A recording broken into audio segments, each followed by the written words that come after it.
أعوذ بالله من الشيطان الرجيم.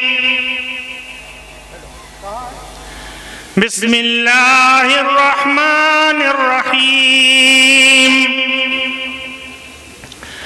فاذكروني أذكركم واشكروا لي ولا تكفرون.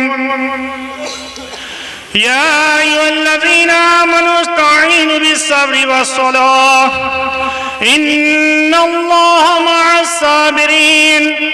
ولا تقولوا لمن يقتل في سبيل الله أموات بل أحياء ولكن لا تشعرون. ولنبلونكم بشيء من الخوف والجوع ونقص من الأموال والأنفس والثمرات وبشر الصابرين الذين إذا أصابتهم مصيبة قالوا إنا لله وإنا إليه راجعون. سبحان ربك رب العزة عما يصفون وسلام على المرسلين والحمد لله رب العالمين. جزا الله محمد صلى الله عليه وسلم وأهله